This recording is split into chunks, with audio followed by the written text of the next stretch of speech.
삼계탕에 대추 먹어도 될까? 네, 됩니다. 많이 드세요. 안녕하세요. 한약사 박남원입니다. 이번 주 목요일이 중복인데요. 다들 삼계탕 드실 계획 갖고 계신가요? 삼계탕 안에 보면 인삼, 대추, 황기 여러 가지 한약재들이 같이 들어가는데 그중에서 특히 대추는 삼계탕의 모든 독을 빨아들였다.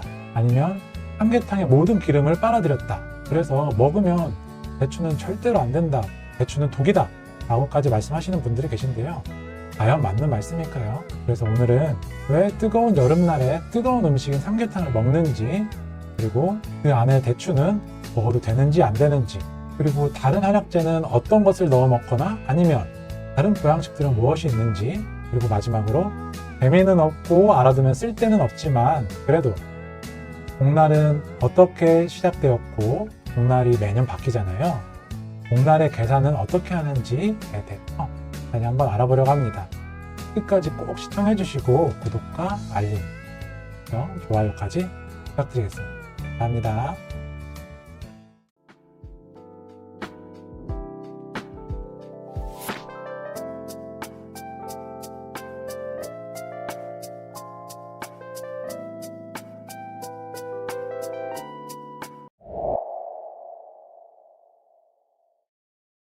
복날이나 뜨거운 여름철에 뜨거운 음식을 먹는 것을 설명할 때 보통 이열치열이라는 말을 사용합니다. 이열치열이라는 것은 열로서 열을 다스린다는 뜻인데, 이열치열이라는 말이 눈에는 눈, 이에는 이 이렇게 무작정 맞서 싸우라는 말이 아닙니다. 우리 몸은 여름철이나 뜨거운 날씨가 되면 피부나 해표 쪽으로 혈액량을 이동시켜서 땀을 내서 피부 온도를 낮추게 됩니다. 그렇게 혈액량이 피부 쪽, 표면 쪽으로 이동을 하다 보면 상대적으로는 몸 속에 있는 장기나 심부의 온도가 차가워질 수가 있다는 겁니다. 상대적으로 냉해진다고 생각하는 게 맞을 거예요. 그래서 그 냉해진 속을 달래기 위해서 뜨거운 음식, 따뜻한 음식을 먹었던 것입니다. 겨울철에는 이와 반대되는 현상이 나타나겠죠. 그래서 겨울에 먹는 아이스크림이 더 맛있게 느껴지는지도 모르겠습니다. 그래도 여름철엔 너무 더우니까 차가운 음식이 먹고 싶잖아요. 그래서 우리 조상님들은 기회를 발휘한 게 차가운 음식을 먹되 그 안에 따뜻한 계피를 넣어서 먹는 게 바로 수정과입니다. 그래서 수정과는 좀 하게 먹어도 크게 탈이 안 나는 경우가 많아요. 그러면 복날에 삼계탕을 먹는 이유를 좀 생각을 해볼 필요가 있을 것 같은데, 왜 하필이면 여러 동물 중에 닭일지. 근데 사실 닭뿐만 아니라 제일 전통적으로는 게장 또는 보신탕이라고 해서 개고기를 많이 먹긴 했죠. 이제 우리나라도 거의 금지가 되었지만 아무래도 개나 닭 같은 경우가 주변에 많이 있고 구하기가 쉽고 그런 이제 동물성 단백질 섭취하기 위해서 많이 쓰이지 않았을까 생각이 듭니다. 소 같은 경우에는 농경사에서는 일종의 생산수단이기도 하잖아요. 밭도 갈아야 되고 일도 많이 시킬 수가 있고. 그래서 아마 닭을 쓰지 않았을까. 근데 또 닭은 성질이 따뜻해서 위장과 위장의 소화를 도와주며 골수를 튼튼히 하고 질병을 앓은 후 허약해졌을 때 기운을 돋운 작용한, 또 보하는 기능이 같이 있었기 때문에 쉽게 삼계탕을 먹었을 것 같아요. 그런데 원래 조선시대까지 예전에는 이게 백숙이라고 해서 그 닭을 마늘을 삶고 하얗게 국물을 우려내서 좀 큰 닭을 한 마리를 잡아서 여러 명이서 나눠 먹었다고 그래요. 근데 1950년도, 60년도 이때쯤 공산을 거점으로 인삼 유통이 활발해지고 인삼을 넣어 먹기 시작해서 삼계탕이 보급이 되었다고 합니다. 그래서 지금도 금산에서는 인삼 삼계탕을 하고 있습니다. 시간 되시는 분들은 한번 가셔서 구경을 하셔도 될 것 같아요. 자, 그러면 복날에 먹는 삼계탕 말고 또 다른 어떤 보양식들이 있는지 한번 알아보겠습니다. 한약 처방을 좀 먼저 알아볼 텐데, 여러분 잘 알고 계시는 생맥산 있죠? 생맥산. 맥을 살려준다. 그래서 여름철에 주로 땀이 많이 나고 지치고 기운 없다. 이때 인삼하고 백문동, 오미자 이렇게 세 가지 약재를 가지고 차를 끓여서 차처럼 음료처럼 마시는 것이 생맥산인데요. 맛이 굉장히 좋습니다. 한약 써서 못 먹어요, 맛없어서 못 먹어요 하는 사람들도 생맥상 같은 경우는 굉장히 먹기가 좋고요. TV나 뭐 여러 매체들에서 많이 다뤄서 여름철에 생맥상 먹는다 정도는 들어보신 분들이 꽤 되실 거예요. 그리고 또 배우탕이라는 게 있어요. 배우탕. 배우탕은 주로 궁중 또는 뭐 왕실의 여름철 음료로 알려져 있어요. 그래서 뭐가 들어가냐면 오메가 매실을 연기를 가지고 훈연을 시켜서 좀 까맣게 만든 게 이제 까마귀 오자를 써서 오메라고 하거든요. 얘네들이 주로 좀 살균 작용도 많이 있고 또 기본적으로 매실은 소화기나 이제 장 쪽으로 작용을 많이 하니까 매실이 굉장히 거의 다량으로 많이 들어가고요. 그리고 향기가 많이 나는 방향성 약재들이 많이 들어갑니다. 향이라던가 효과라던가 타인이라고 하죠.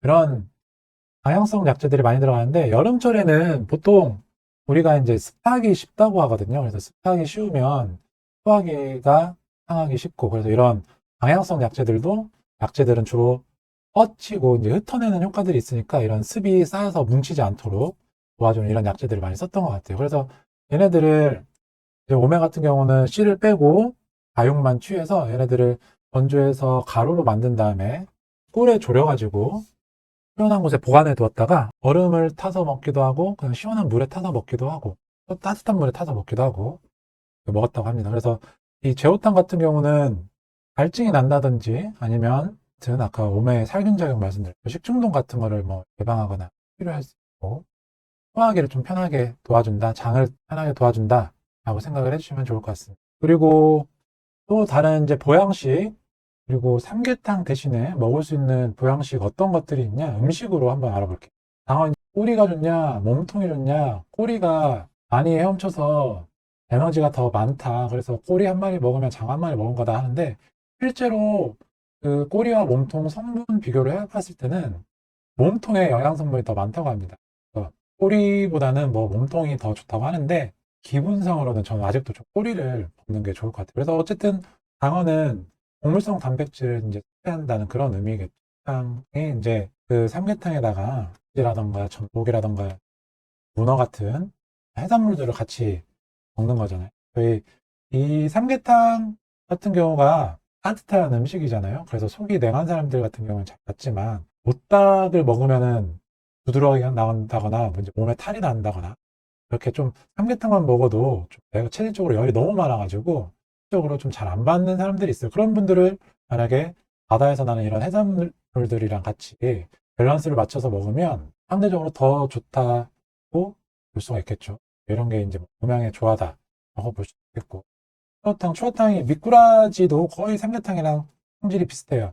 품질은 따뜻하고 뭐 소화기를 돕고 이력 회복에 좋다 이렇게 알려져 있는데 추어탕 같은 경우는 이제 뼈채 갈아서 먹게 되면 이제 칼슘 함량도 상당히 뭐 우유보다도 훨씬 더 높은 섭취를 할 수. 그리고 삼계탕을 먹을 때 어떤 한약재들하고 같이 먹을 거냐 생각을 해보면 황기는 인삼과 함께 대표적으로 기를 보태주는 한약재입니다. 그래서 기가 떨어진다라는 것을 표현을 해보자면 자세, 내가 몸을 힘을 주고 꼿꼿이 서서 걸어 다니는 것, 꼿꼿이 자세를 유지하고 앉아 있는 것 이런 것들이 전부 다 기가 충만해야. 그런데 여름철에 땀을 많이 흘리잖아요. 보통 한약에서는 땀도 두 가지로 구분합니다. 기가 없어서 나는 땀과 또 혈액이 없어서 나는 땀을 구분하는데 이 환기 같은 경우는 기가 없어서 땀이 나는 경우에 대표적으로 쓰는 약재예요.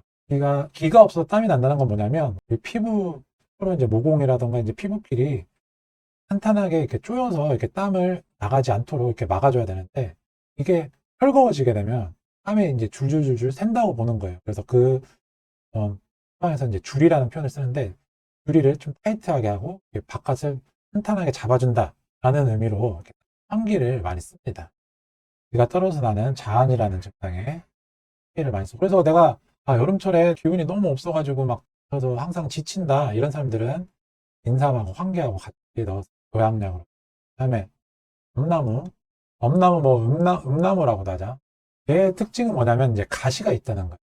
우리가 보통 가시를 어떻게 보냐면 장기의 어떤 집합체라고 보는 거예요. 그래서 음기로 인한 금기라는 거는 뭐 어둡고 촉촉하고 무겁고 정적인 이런 기운들, 이런 가시가 있는 식물들은 금기를 쫓아내는데 많이 쓴다고 봤어요. 귀신이 들린다거나, 그 엄나무들 이렇게 보면 귀신 쫓을 때가 있어요. 귀신이 들린다거나, 신경통이나 관절통이 있다거나 이런 이제 습기 때문에 생기는 질환들이, 그리고 뭐 암이라던가 어떤 염증이라던가 이런 것들을 쫓아내는데 가시가 있는 식물들이 효능이 좋다고 생각을 많이 했거든요. 그래서 이런 것들 대표적인 게 엄나무, 뭐 조각자, 비조누 이런 것들이 다 한 효능을 가지고 있습니다. 그래서 내가 신경통이나 관절이 좀 안 좋다 이런 분들은 엄나무를 좀 같이 달여서 먹으면 좋아요. 감기나 천궁, 얘네들은 주로 혈액에 작용하는 약재들이에요. 감기는 보통 혈액을 보충해 준다고 보고, 천궁은 혈액을 이렇게 좀 순환을 도와준다고 보는데, 대신에 이 당귀랑 천궁 한약재 향을 좋아하시는 분들은 이런 향이 굉장히 잘 맞는데, 한약재 향이 조금 과한 게 싫으신 분들은 이게 향기가 많은 약재들이기 때문에 좀 이게 불편하실 수는 있어요. 그래도 제가 빈혈기가 심하다, 피부가 창백하다, 뭐 손발톱이 잘 깨진다, 어지럽다, 뭐 분리량이 적다 이런 분들은 삼계탕을 끓일 때 당귀나 청균 같은 걸 끓여 드시면, 둥글레 차로 많이 마시는데 이렇게 삼계탕에 둥글레를 넣는 걸 잘 몰랐는데 둥글레를 넣어서 드시면 맛이 굉장히 구수하고 깔끔하다고 하더라고요. 그래서 한방에서는 보통 얘를 황정이라고도 이야기를 하는데, 소모성 질환, 성병을 앓았다거나 아니면은 많이 지쳐 있을 때 뭔가를 채워주는 느낌으로 많이 쓰는데, 막 끈끈한 윤기가 없다고 할까요? 그래도 몸을 좀 촉촉하게, 건조한 사람들이 좀 촉촉하게 적셔주는 그런 효능이 있다고 보시면. 삼계탕에 대추 먹어도 될까? 네, 됩니다. 많이 드세요. 첫 번째, 대추가 독을 다 빨아들인다. 그래서 먹으면 안 된다. 우리가 삼계탕을 먹는데 삼계탕에 독이 있으면 그게 보양식이 아니잖아요. 그래서 삼계탕에 독이라고 인지할 만큼의 해로운 물질은 없을 뿐더러, 이 이야기가 왜 나왔나 생각을 해보면, 이 대추의 전통적인 한의학 서적에 표현되는 이제 대추의 효능 중에 이런 게 있습니다. 대추는 맛이 달고 모든 약들을 조화롭게 한다. 그래서 아마 이러한 효능 때문에 약을 조화롭게 한다, 내지는 약을 좀 해독한다라는 그런 쓰임 때문에 아마 독을 빨아들였다라고 생각을 하는 것 같아요. 그래서 그 실제로도 약방의 감초라고 이야기들 많이 하잖아요. 약방의 감초. 약방의 감초라고 얘기하잖아요. 처방마다, 처방마다 감초가 굉장히 많이 들어가거든요. 그에 못지않게 또 들어가는 게 배출고, 또 뒤에 말씀드린 이제 생강입니다. 이렇게 얘네들은 대부분의 약재들에서 처방이 10개다 하면 한 6, 7가지에는 이 약재들은 빠지지 않고 꼭 들어가는데, 얘네들이 해주는 역할 자체가 약들을, 여러 가지 약들을 좀 조화롭게도 해주고, 또 어떤 독성이 있다면 독성을 조금 완화시켜 주기도 하고, 그렇기 때문에 해독, 뭐 약성 완화, 이런 개념으로 쓰였기 때문에 아마 대추가 독을 빨아들인다는 이야기가 있었을 것 같아요. 그래서, 그런데 대추 실제 먹어보면 달기만 하고 맛있기만 하죠. 국물도 배어있어서 더 맛있고. 그런데 참, 대추를 쓸 때는 꼭 대추를 칼집을 낸다거나 아니면은 이렇게 반으로 갈라서 쓴다거나 아니면 아예로 이렇게 반씩 잘라서 쓰시는 게 좋아요. 이 대추 껍질이 굉장히 두텁기 때문에 그냥 그대로 다리거나 그대로 쓰면은 우리가 원하는 만큼 약효를 얻지 못할 수도 있어요. 그리고 대추가 기름을 다 빨아들인다. X죠. 그 삼계탕 속의 기름, 지방 함량과 그 대추 속의 기름, 지방 함량이 동일하다는 한국영양학과 교수의 실험 결과로 밝혀졌습니다. 그래서 삼계탕 속에 이제 대추는 먹으면 안 된다, 이거는 뭐 나쁜 걸 다 빨아들인다, 이런 것들은 대추의 약성들을 이렇게 여러 가지들을 조화롭게 하는, 뭐 또는 뭐 독성을 완화시키는 이런 해독작용 효과 때문에 약간 와전된 이야기들이 아닐까 싶습니다. 그리고 대추 효능 한 번만 한 줄만 더 볼게요. 기를 더해주고 익기, 양비. 기장을 좋게 한다. 만유작. 이게 씹을 작자인데요. 이게 뭐가 배가 그득그득 차고 이렇게 벙벙한 느낌, 이렇게 충만한 느낌이 들면 씹어 먹는 거를 그만 먹어라. 이게 문헌의 다양한 표현이라는 서적에 이제 약성가에 나오는 내용. 이런 대추를 이렇게 표현하고요. 하자면 안신이라는 기능이 마음을 표현하게 합니다. 그래서 잠이 안 오면 따뜻하게 우유를 마신다거나 대추차를 마시고 자라고 하시는 거예요. 그런데 실제로 이렇게 잠이 안 오거나 마음이 좀 답답하고 마음이 심란하고 할 때 잠도 잘 오게 해주고 마음도 편안하게 해줄 때는 한조라고 해서 신맛이 나는 대추다고 해서 신맛이 나는 왜 이는 이제 씨앗을 이야기해요. 신맛이 나는 대추의 씨앗이다. 그래서 한조인이라는 약을 많이 쓴 갈매나무과의 나무긴 한데 한조인 같은 경우는 이제 멧대추 나무라고 해서 우리나라에서 이 약재로서의 생산량은 거의 없고 전량 중국에서 수입을 해오는데 지금 요즘 가격이 굉장히 많이 올라서 한조인을 거의 쓰기가 어렵거나 부담스러울 정도로 많이 가짜 산조인으로 이야기하는 면조인 같은 거 육안으로는 거의 구분하기가 어려운 산조인 같은 경우는 과육을 버리고 씨앗만을 해서 약으로 씁니다. 산조인 씨앗을 써서 면이라든가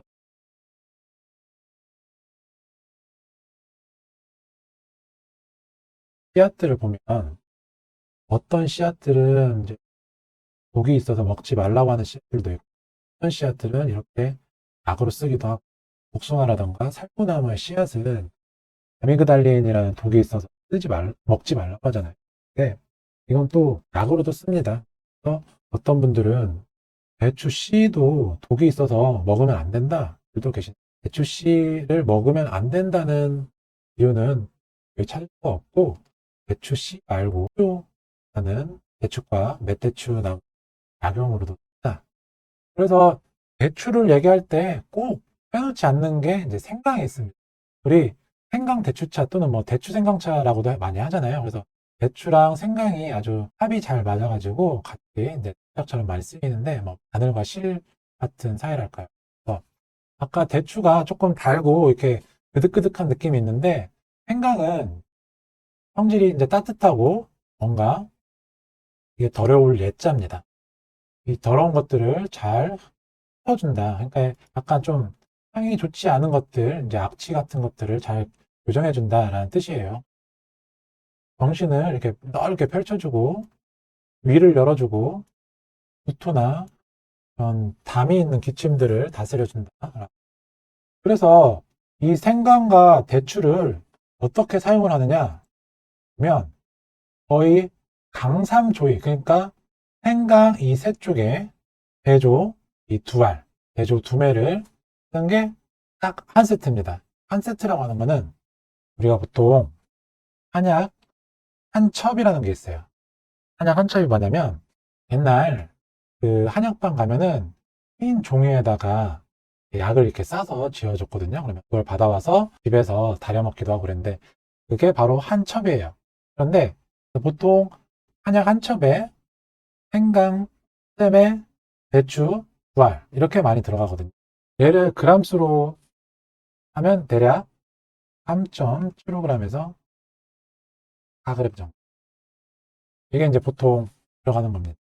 그래서 여러분들 집에서 어떤 그 뭐 녹용이라든지 뭐 배나 도라지 같은 거 집에서 이렇게 달여 드시는 분들 많으시잖아요. 그런 거 드실 때 약간 좀 맛이 좋게 드시고 싶다, 좀 소화기에 도움이 되게 드시고 싶다, 이런 분들은 이 생강하고 대조를 좀 같이 섞어서 하면은 아주 좋으실 거예요.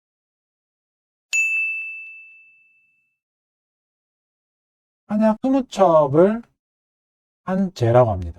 한약 한제 좀 보약 좀 한제 지어 먹어야겠다 하면은 흰 종이를 싼 거를 20첩을 지은 게 한약 한제가 되는 겁니다. 그래서 원래는 이거를 예전에 한약을 어떻게 먹었냐면 아침에 한 척, 그래서 점심에 한 척, 그리고 저녁에 이것을 합쳐서 다시 대탕 해서 그래서 하루에 이거를 2첩을 먹게 되고, 보통 그러면 하루에 2첩 먹으면 한제는 원래 열흘분이겠죠. 그런데 요새는 뭐 하루 3번씩 안 먹으니까 보름분, 15일분 정도. 그래서 원래 제대로 약을 지으려면 한제 지으면 보통 열흘에서 한 보름 정도 먹는 게 맞습니다. 생강 3쪽, 대조 2매는 거의 수거처럼 이렇게 외울 정도예요. 강삼주의.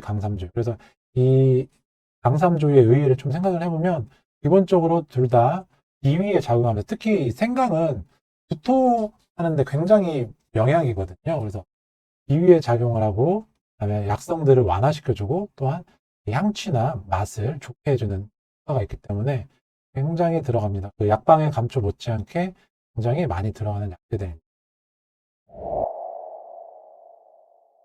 자, 알아두면 쓸데없는 복날의 유래. 사실 이 복날이 어떻게 유래가 되었고, 또 복날 계산은 또 어떻게 하는지 몰라도 사실 큰 불편은 없죠. 그래도 대신에 또 이렇게 지식을 하나씩 배워간다는 즐거움과 여러 가지 내가 또 쓸 날이 있을 수도 있으니까 한번 알아보겠습니다. 일단 복날의 의미, 이 복자 자체가 엎드릴 복이잖아요.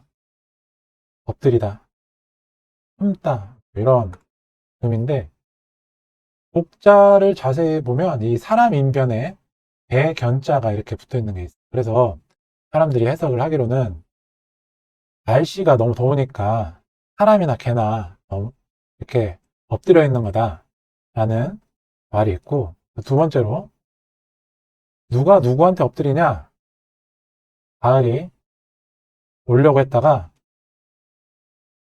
여름한테 아직 가을이 올 때가 아니구나 하고서 여름한테 엎드렸다 해서 이게 복날이라는 두 가지 의미가 있다 그래요.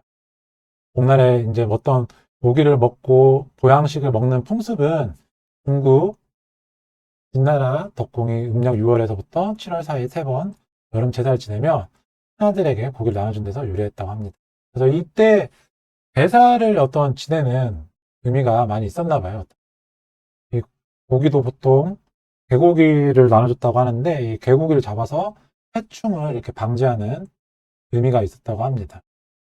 그래서 7월에서 8월 사이에 초복, 중복, 말복을 합쳐서 삼복을 이제 복날이라고 하는데, 보통 여름에서도 가장 덥다는 이제 소서와 배서 사이에 이렇게 초복이 생을 하게 됩니다.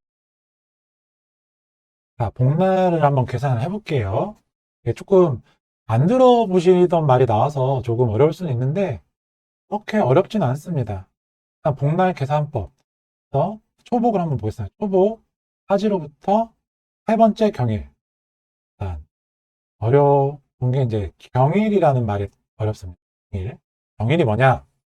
우리 그 지금은 달력을 뭐 몇 월 며칠, 몇 년도 몇 월 며칠 이렇게 쓰지만, 예전에는 육식갑자라고 해서 갑을 병정 무기경신 임계의 십간과 다음에 자축이며 진사오미 신유술의 12지지를 조합해서 이 60개의 글자를 조합하여 시간을 나타냈단 말입니다. 그래서 서양적인 사고에서는 시간은 흐른다고 본 반면에, 동양적인 사고는 시간은 흘러난다 라고 어떤 사고책의 다른 점도 알 수가 있습니다. 그래서 우리가 보통 해갑이라고 하잖아요. 그래서 육식갑자 중에 이 삼간, 갑을병정 무기경신 임계를 이 오행 5가지, 나무, 불, 흙, 회, 물 이렇게 목화토금수 5가지 기운으로 나눴는데, 가을에 해당하는 글자가 금이고 금에 해당하는 글자는 십간 중에서는 병과 신에 해당합니다. 근데 이제 여름에서 가을로 넘어가는 첫 번째 글자가 경이기 때문에 경이 가을을 대표하는 글자고, 처음에 말씀드릴 때 가을이 오려고 했다가 여름 기온에 이렇게 엎드린다, 복종한다 이렇게 말씀을 드렸잖아요. 그래서 이 경일, 이 변화의 시기의 첫 번째인 경일을 복날을 정하는 기준으로 삼았던 것 같습니다. 우리 사주부로 가면 너는 뭐 파주에 뭐 나무가 있어, 물이 있어, 추운 겨울에 나무야.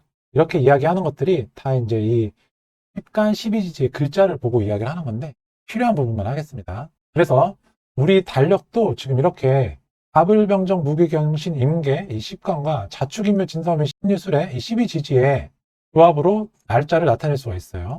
보시면 지금 제가 6월달 날짜, 6월달 달력을 지금 보고 있는데 보시면 이 6월 21일이 하지입니다. 하지. 그래서 지금 갑진년이죠. 갑진년 경호월 병진일이 되는 거예요. 갑진년 경호월 병진일 이때가 하지입니다. 토목은 하지로부터 해변째 경일이다. 그러면 한번 볼까요? 이때 얘가 하지고 병진일이네요. 그럼 자, 얘가 병진일, 그 다음은 정사일, 무오일, 비미일, 그 다음에 여기 나왔네요. 병신일. 첫 번째 경일, 첫 번째 경일이 왔고 두 번째 경일은 10일 후겠죠.